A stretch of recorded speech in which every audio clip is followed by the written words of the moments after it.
Hey there, fellow parents. If you wonder why your little ones seem to have a PhD in complaining, well, buckle up because we're about to dive into the fascinating world of why kids whine, and trust me, it's not what you think.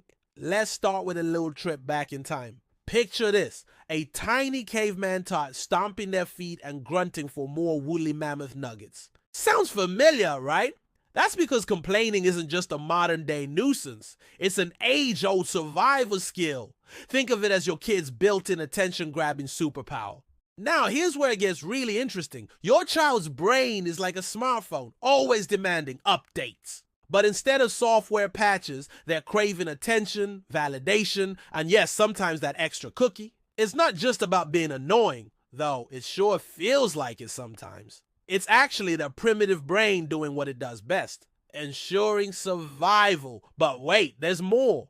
Remember that rush you get when you nail a tricky task at work? Well, your kid's brain works the same way. Every time they successfully nag you into submission, their brain gets a tiny hit of dopamine, the feel-good chemical. It's like they're playing a real-life video game, and complaining is their cheat code to level up. Don't just take my word for it, though. Let's hear from the experts. Dr. Jane Whines, a leading child psychologist, explains, children's brains are wired for efficiency. If complaining works to get their needs met, they'll keep doing it. It's not manipulation, it's adaptation. And boy, do they adapt quickly. Your kid's a tiny CEO trained in the art of negotiation. They've figured out that persistence pays off, and they're not afraid to use it. It's like they've attended a secret TED Talk on how to wear down your parents in 10 easy steps.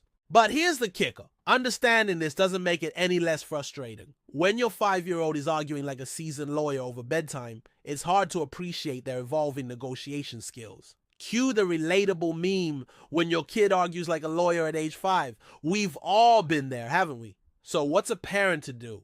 Well, first take a deep breath. Remember, this isn't personal. Your kid isn't trying to drive you up the wall even if they're succeeding. They're just following their brain's user manual for getting what they want.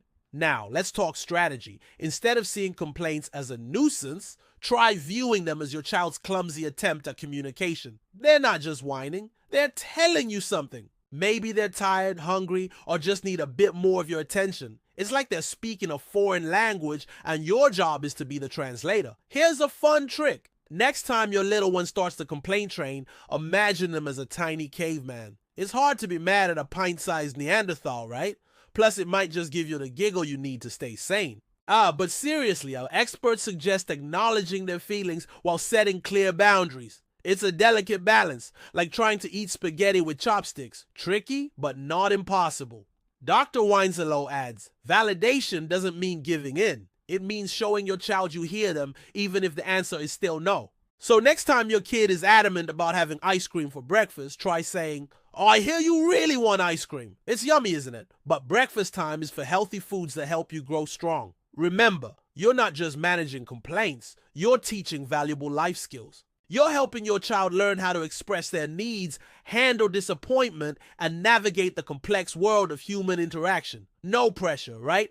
And here's a little secret. As your child grows, this skill will evolve. Today's whining about not getting a toy could become tomorrow's articulate argument for a later curfew. It's all part of the grandparenting adventure. So the next time you find yourself in the middle of Complaint Central, take a step back. Remember that your child's brain is just doing its job, trying to ensure survival in the only way it knows how. It's not personal, it's just evolution. And hey, look on the bright side. All this practice dealing with complaints is excellent training for your future career as a customer service rep, right? Just kidding, please don't quit your day job. In the end, understanding why kids complain doesn't make it magically stop.